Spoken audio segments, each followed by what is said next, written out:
ba ranar 12 ga wata wannan watan da muke ciki na shekara 2024 bandits sun kai hari a camp ɗin sojoji da yake faskari local government a yan maramai village wanda ya ja sanadiyar mutuwan sojoji 5 da kuma aka raunata da yawa. Abin mamaki ban takaici a cikin awa 24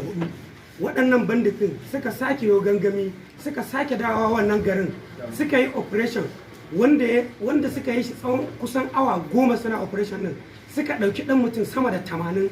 suka sace shagunan mutane, suka ƙona gidajen mutane, kuma wannan operation din aka kare shi cikin nasara. Gwamnatin jihar Katsina tabbas ta yi ƙoƙari kala daban-daban wurin ganin cewa ta kawo tsaro a jihar Katsina. Kaɗan daga cikin wannan ƙoƙarin ya haɗa da ziyarce-ziyarce da mai girma gwamna ya rinka yi a zuwa wurin shugabannin tsaro da kuma tunani na musamman da ya zo da shi na kawo jami'ai na musamman don a taimaka a ga cewa wannan rashin tsaron an kawo ƙarshen shi.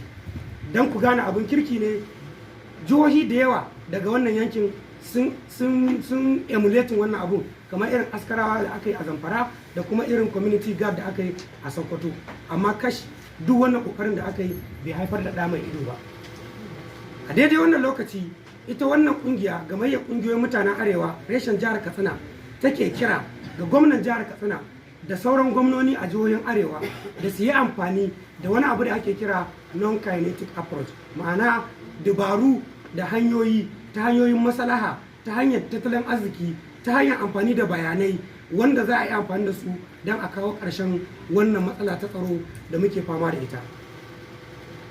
A wani gari da ake kira Shinkafi a jihar Zamfara, akwai wani gari da ake kira Shinkafi, sun yi amfani da irin wannan hanya ta diplomacy, ma'ana ta sasanci, kuma ya zuwa yanzu muna samun bayanai masu kyau cewa har yanzu ana samun zaman lafiya a wannan yankin.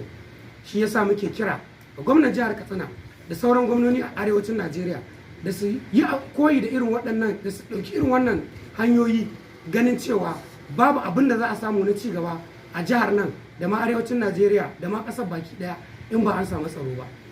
Muna son su yi utilizing potential ɗin da ke cikin non-kinetic approach domin a samu zaman lafiya a jihar Katsina da kuma cigaba mai ɗorewa. Muna fata a ƙarshe Allah shi ba mu zaman lafiya mai ɗorewa, Allah shi kawo mana ci gaba, Allah shi taimaki jagororinmu kuma ya ba mu sa'a. Assalamu alaikum wa rahmatullah.